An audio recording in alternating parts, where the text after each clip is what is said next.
And my name is Harry Greenhouse. For all of you who don't know, I am the commissioner of the Massachusetts Quidditch Conference, and I am here with Felix Bulwa, the captain of Harvard Quidditch. Um, and he is talking to me about his team's MQC Division One Conference Championship. How you doing, Felix? I'm doing good. Feeling good after the win. Sad that the season is over a little bit too quick, and I feel like everyone is in that same boat. But Yeah, appreciating the little things and celebrating the victories we have. Yeah, that's the key, and that's going to lead me right to this first question. How does it feel to win this championship? it feels really good. We put in a lot of work this year, and we've been very lucky with the commitment that all of us have made. Especially the seniors who've, some of them are their fourth year playing Quidditch. Sadly, their last as well. That solid squad has really brought this team to where it is now.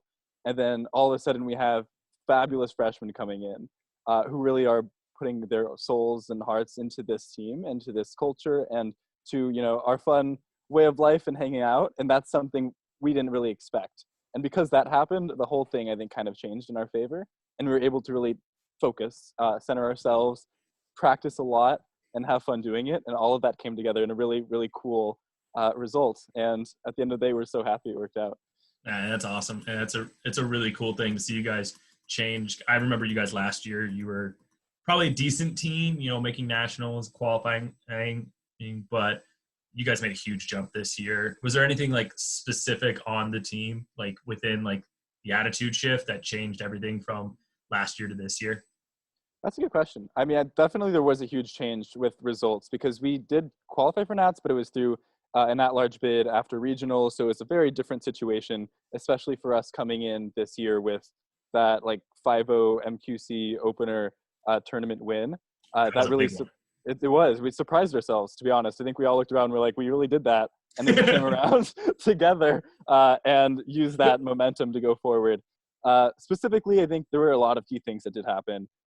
Like I mentioned, the seniors all really knew and took on that leadership role. Huge shout out to Cassie Larson and Michael Cheneve.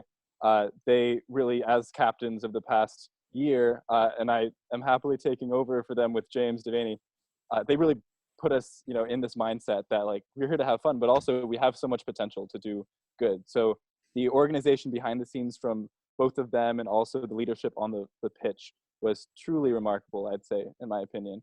And then things like Daniel Gottesman, for example, becoming a beater kind of out of nowhere this year and stepping in to fill the, Soup's role when he had to come out for games and injuries. And he had here. Things, oh yeah. Like Leo Freed coming out of nowhere for, our go-to seeker. We didn't have that last year, to be honest. We didn't have someone who was like always there, ready, passionate to seek. It was something we did and we were okay at, but never consistently. And Leo really stepped up there. Surprised everyone, to be honest, on his raw talent. First tournament, second tournament, right away. Oh yeah.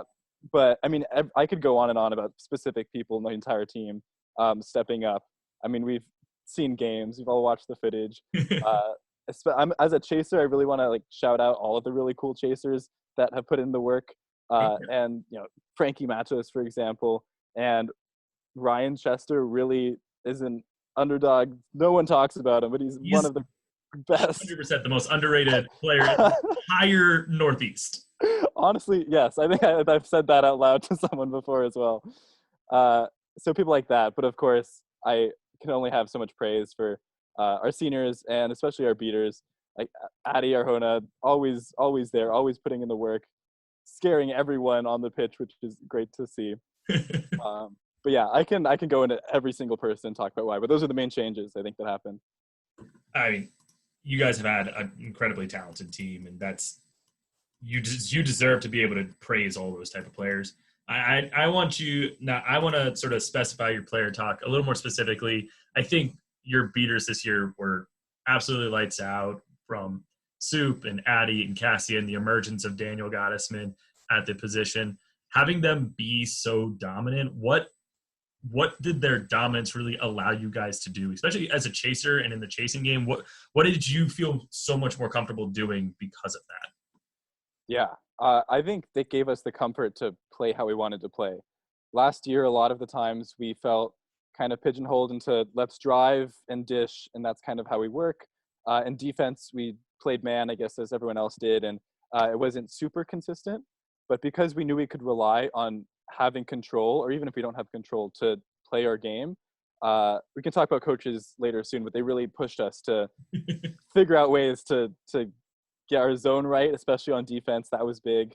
Having two tall guys in the back to shot stop, and having our heavy hitters like James just to make those tackles whenever they need to be Big made. heavy hitter too. Things like that. So I was very thankful for them, and I still don't know how to beat. I don't know what they do. I'm just happy that they're there, and we can do a lot of our passing game and a lot of our more methodical, taking our time and actually getting those goals rather than rushing it right away. And getting control also allows for those fast breaks as well. So it works in both sides of that coin. Yeah, that's awesome. Yeah. All right. You sort of mentioned this, that we'll talk about it later. So I guess now's later. You have probably the most experienced and arguably talented coaching staffs of two different Team USA athletes in Max Havlin and Lulu Zhu, and the assistant coach of Team USA, Ethan Sturm. What's it like being coached by them, and what do they have? What impact do they have on the program? It's such an honor and privilege, honestly, to have them there just to ask any question you have about the game at all. Because when we go to practices, when we're doing it by ourselves, we have fun and we're enjoying it. But then when we do have one of our coaches there, they know exactly what to individually work on. And that's a big thing sometimes we miss, because we love playing as a team, but as the individuals, that's like how the team is made. So especially during games, having Ethan yelling at the refs and having a great time and getting us on our side, and like that's the energy we need to kind of push ourselves forward. And he always knows what to say for timeouts, for example. There's like 2 or 3 games this year that we kind of flipped a switch during a timeout. And honestly, a lot of that is what just the adjustments that the coaches make, like real time on the field, and very, very thankful for that. But overall, it gives us just kind of this backup, just what can we fall on if we can have Max and Lulu just taking the beaters and giving them like a mini clinic in 2 minutes, right during a timeout, right before a game, and that can make or break an entire like season. And I think it really did. So nothing but praise for our coaches, and I'm really thankful that we had them this year. That's awesome. I mean, and it's that thankfulness is they probably appreciate it as much, and I know they love you guys a ton. All right, before I let you go, I got one more quick question. So, the season of highlights, what was the biggest one? For games or just in general? I think in general. What was the best moment with Harvard Quidditch this season? That's a good question. I mentioned before, winning the opening tournament was crazy. We luckily had a lot of new players too, and injuries were a big thing during this year, but being able to adapt to those injuries as well was big. But highlight moments, winning that game against RPI to finish off the tournament. I think Leo did catch for that game. So. That was really big. And then honestly, a lot of just the social and gatherings for our own team. It was a very bittersweet season where we knew we were going to have a lot of people go as seniors. But because the fact that we have so many new, fresh faces, and people who are passionate and really, really happy to be on this team, like our, Christmas social, for example, like that's something that me personally as captain, I want to, use and utilize to our best possible. And if we're driving to and from a travel tournament, whether that be regionals or this year at Hofstra, that community spirit and building is what's going to drive us through in a still very uncertain time for everyone, but also for our team, with so many people going on to bigger, better things. So I think coming together at the end at this very weird stop was my favorite part of the season. And I'm happy for all the work and achievements we've had along the way. That's awesome. That's a really good way of looking at it. And you guys had a great season, and I'm sure there's tons of moments, and having that sort of family bond with this team is huge. And I think it's going to keep moving forward for you guys. I'm really excited to see you guys pushing forward after all the craziness of the world sort of passes by. I hope you continue to celebrate this win. And I think I hope you feel as excited about it as I am for you guys. But yeah, feel pride.